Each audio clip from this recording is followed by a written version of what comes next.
세월호 침몰 사고가 오늘로 사흘째를 맞았습니다. 실종자 수색 작업이 계속되고 있는 가운데 선박 침몰의 원인과 또 이 초동 대처에 대해서 많은 의견이 나오고 있습니다. 자세한 내용을 부산대학교 조선해양공학과 백점기 교수님 전화 연결해서 살펴보겠습니다. 안녕하십니까? 예, 안녕하세요. 전문가로서 이런 사고 상황 처음이실 것도 같은데 지금 사고 발생한 지 사흘이 지났습니다. 뭐 구조 네, 작업 계속하고 있다고 하고 또 어제는 공기 주입 작업이라는 또 그런 이야기들도 나오고 있는데 네, 지금 저희 국민들로서는 이 상황 어떻게 이해를 해야 될까요? 생존 가능성에 대한 이야기들도 이제 슬슬 나오고 있고요. 어떻습니까? 네, 종합적으로 여러 가지를 검토해야 되겠지만 가장 우선적으로 인명 구조의 모든 그 지혜와 노력을 집중해야 될 때라고 생각하고 지금 1분 1초가 급한 위중한 상태이기 때문에 이 부분에 대한 다양한 그 지혜를 모아야 될 때라고 생각합니다. 네, 이 해경수사본부가 이제 본격적으로 이 사고 원인에 대한 수사에 이제 착수를 한 것 같은데 무리한 변침 때문이다. 뭐 이런 이야기도 나오고 있고요. 네. 교수님께서는 이 선박 침몰 원인에 대해서 어떤 생각을 갖고 계신지요?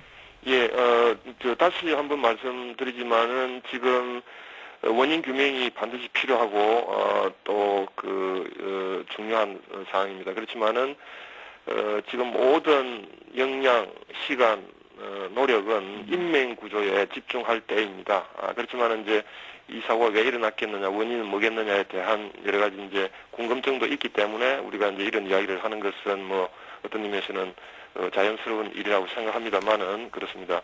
한 가지 우리가 알아야 될 것은 지금까지 완전히 밝혀진 사실은 침몰이 일어났고 그 침몰은 배가 기울어지면서 전복을 해서 이제 갑판 쪽으로 물이 들어와 가지고 생겼다라고까지는 이제 우리가 밝혀진 사실이고요. 네. 그러면 왜 전복이 일어났겠느냐?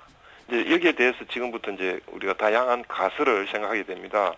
그래서 저는 두 가지 큰 그룹에서 두 가지의 이유 때문에 두 가지 중에 어느 하나겠죠. 또는 그 두 개가 복합적일 수도 있고요. 그에 의해서 전복이 일어났다고 보는데 첫째 하나는 침수, 다른 하나는 보건성 부족, 이 두 가지라고 봅니다.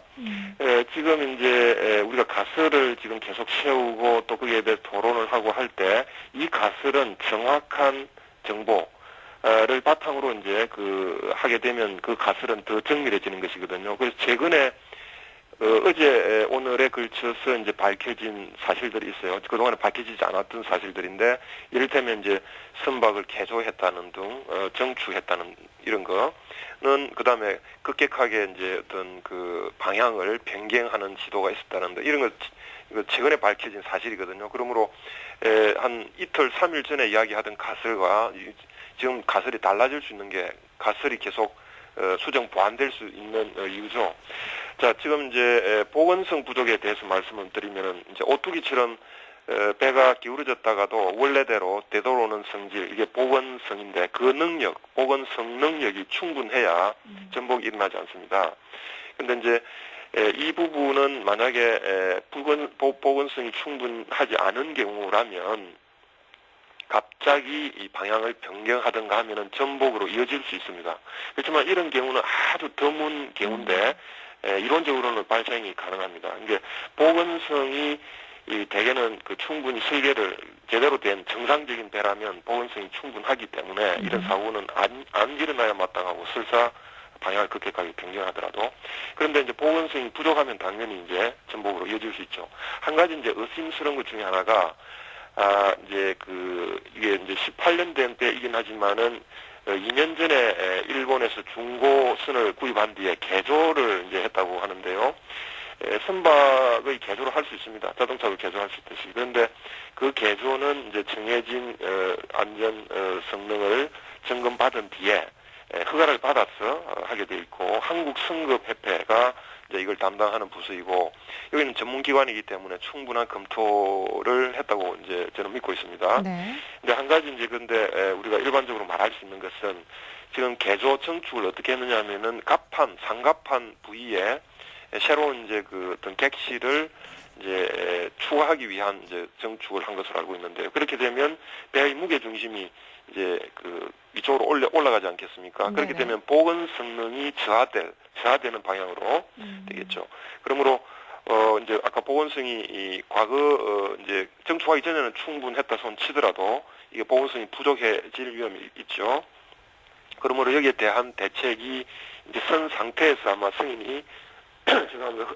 허가를 받은 걸로 알고 있는데, 다만 이제 한 가지 제가 이제 말씀드리고 싶은 것은 이제 무게 중심 올라가는 것을 이제 완화시키기 위해서 배의 선저 부분에 무게 중심을 두기 위한 노력. 예를 들어 이제 평형수라고 그래서 배의 이제 그 무게 중심을 밑쪽으로 하기 위해서 물을 채우거든요. 네네. 근데 이제 정추하기 전에는 현재 그 평행수의 그 뭐라 그럴까 그 채우는 볼륨 최적이 그것으로 충분했는지 모르지만 정축하면서 이제 무게 중심 올라가기 때문에 추가로 평행수를 추가로 더 이제 저장 관리하기 위한 공간을 할 필요가 있지 않겠는가 하는 생각이 네네. 드는데 그 부분은 한번 확인을 해봐야 되겠고요. 그래서 그런 관점에서 이렇게 본다면은 이제 항상 이런 사고라고 하는 게 뭐 그야말로 제약의 경우 여러 경우가 겹쳐서 일어나는 거기 때문에 그렇죠. 선박 개조 정축 과정에서 어떤 실수가 있었고 그런 뒤에 이제 보건성이 부족해가지고 갑자기 방향을 이제 그 변경하면서 결과적으로 전복으로 이어질 수 있는 그 가능성은 있고 네. 또 다른 하나가 제가 말씀드린 이제 침수에 의해서 전복이 일어나는 경우는 상당한 이런 사례가 많습니다. 예. 전 세계적인 사고 중에. 근데 이 침수는 이제 구조 손상, 특히 파공, 구멍이 이제 나는 거죠. 그에 의해서 물이 이제 들어와서 전복하는 건데 파공이 일어나는 이제 가능성은 여러 가지 이제 이유가 있을 수가 있죠. 좌초, 충돌, 폭발, 그다음에 노화에 의한 부식 뭐 이런 게 있을 수 있는데 지금 뭐 파공에 의해서 침수에 의해서 전복됐다라고 하는 시나리오를 생각한다면 이 경우에는 좌초나 또는 이제 선저 부분의 이제 어떤 그 손상이 이제 가능성이 높다고 할 수 있습니다. 네. 이 교수님 설명을 들으면서 지금 밝혀진 사실에 기반한 여러 가지 가설들을 좀 생각을 해봐야지 저희가 요즘 뭐 SNS상에서 다양한 이야기들이 많이 오고 가고 있는데 그것에 저희가 현혹될 이유는 전혀 없을 것 같습니다. 예, 그래서 알겠습니다. 다시 한번 말씀드리지만은 우리가 밝혀진 사실은 이제 우리가 눈으로 봤잖아요. 그것은 뭐냐면 배가 기울어졌고 그러면서 이제 갑판 쪽으로 물이 들어와서 침수가 돼가지고 완전히 전복을 했죠. 네네. 그러면서 이제 부력을 잃어버려가지고 침몰하는 거. 이것은 우리가 지금 본 겁니다. 예. 근데 지금 문제는 왜 그럼 배가 기울어지기 시작했나? 라고 하는 건 이제 가설이죠. 다양한 이제 가능성이 있는 것이고, 네네. 이제 소위 가능한 시나리오가 있는 것이고, 그게 뭘까를 지금 이야기하는 것이죠. 예, 알겠습니다. 근데 지금 이번 사고를 두고 지금 가장 많이 비판을 받고 가슴 아픈 부분이 이 초동 대처에 대한 것인데 교수님 의견은 어떠신지도 좀 여쭤보고 싶습니다. 그 초동 대처가 그 완전 그 잘못되었습니다. 그래서 지금 보통 그 일반적으로 이런 화재 이런 뭐 사고 침몰 사고뿐만이 아니라 화재 폭발 사고를 포함한 다양한 이제 사고 시에 보통 우리가 이제 대피할 수 있는 시간을 벌어주기 위한 안전하게 그 뭐라고 그러죠? 대피할 수 있는 시간이 중요하거든요. 그것은 초기에 사고가 일어나고 나서 어느 시간 정도인데 보통 1시간 정도예요. 1시간 정도 같으면은 충분히 대피할 수 있다. 그렇게 보죠. 왜냐하면 대피할 수 있는 여러 가지 예를 들어 어떤 군안 할 수 있는 그 구명정이라든가 또는 우리가 그 여러 가지 이제 대피할 수 있는 그게 준비되어 있지 않습니까? 네네. 에머전시 상태니까. 그러므로 1시간 정도면 충분하다라고 하는 것인데 지금 사실상 2시간 정도의 여유가 있었잖아요. 예. 그러므로 사실상 충분히 대피할 시간이 있었죠. 그걸 이제 제대로 활용하지 못한 것은 치명적인 실수입니다. 예. 근데 또 많은 분들이 궁금해하시는 게 이런 대형 선박 같은 경우 여러 가지 대피 매뉴얼이 있지 않을까라는 생각이 드는데 이런 대비한 구조 매뉴얼, 대피 구조 뭐 이런 것들의 매뉴얼 우리나라 어떻습니까 지금 현황이? 대피 매뉴얼은 당연히 있죠. 예를 들어 이 선박뿐만이 아니고 모든 어떤 사고 안전에 대한 시설, 설비에 대해서는 대피 매뉴얼이 있고요. 없다고 그러면은 그게 말이 되지 않죠. 그러니까 모든 이제 안전에 대한 매뉴얼이 갖춰져 있고요. 문제는 그것을 이제 각 선원이나 승무원이나 심지어는 이제 탑승객도 그에 대해서 인식을 하도록 해야 되고 특히 승무원들은 여기에 대한 훈련을 평소에도 주기적으로 해야 합니다.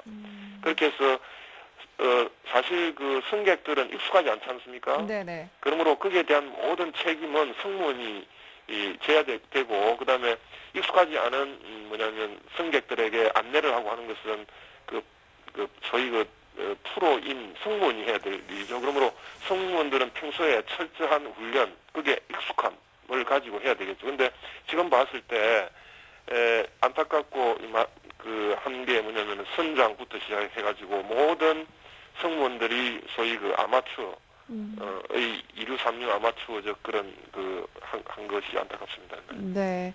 이런 해상에서의 대형 재난, 저희 참, 지금 뭐, 사망자 숫자, 또 생존자, 실종자 숫자, 이런 구조 상황 등에 대해서도 많은 혼선이 야기가 되고 있는데, 이 재난 대응 시스템에 대해서도 좀 한 말씀 부탁드릴게요. 예, 지금 이 재난, 이 해양은 물론이고, 지금 이번 기회에 육상에서도 지금 연일 화재 사고, 폭발 사고에 의해서 인명 사고, 재산 환경 파괴 일어나고 있지 않습니까? 해양은 물론이고요.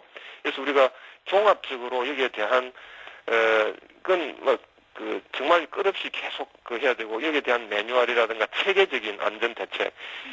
한 가지 말씀드리는 것은 아무리 우리가 노력을 해도 이 안전을 100% 담보할 수 없어요. 그만큼 복잡하고 어려운 불확실성을 가진 그게 사고 아니겠습니까? 예. 그러므로 이건 정말 이 정도면 됐다라고 하는 게 없어요. 그렇기 때문에 모든 사고에 대한 안전 어떤 체계를 수립을 해야 되고, 이것은 또 국민 한 사람 한 사람도 여기에 대한 인식을 해야 합니다. 안전의 중요성. 그러니까 예를 들어 너무 소위 우리가 안전 불감증이라고 하는 건데, 이것은 정부나 이런 기관에만 맡길 것이 아니라 국민 개개인 한 사람 한 사람이 평소에도 안전에 대한 불감증이 없도록 안전에 대한 의식, 문화, 이게 대단히 중요하다고 생각합니다. 네. 자, 오늘 교수님께서 자세하게 말씀해 주셨습니다만은 모두에 말씀하신 대로 인명구조에 집중을 할 때 지금 1분 1초가 더 아까운 때라는 말씀을 해주셨는데 거기에 100% 동감을 하고요. 이런 불행한 사고가 재발하지 않기 위해서 가장 필요한 것 무엇이라고 생각을 하시는지요? 지금 계속 같은 이야기지만은 지금 안전이라고 하는 것은 결국은 다양한 형태의 사고가 있습니다. 사고의 형태가 지금 현재 우리가 이런 침몰 사고를 이야기를 하고 있지만은 다른 형태의 많은 사고가 있거든요. 그래서 종합적인 어느 한 부분이 아니라 종합적인 어떤 대책 수립, 그리고 이것은 끝없이 계속 업데이트 시켜 나가는, 개선해 나가는 노력이 필요합니다. 네. 자, 오늘 말씀 잘 들었습니다. 고맙습니다. 예, 감사합니다. 네. 자, 부산대학교 조선해양공학과 백점기 교수와 함께 이번 여객선 침몰 사고에 대한 이야기 나눠봤습니다.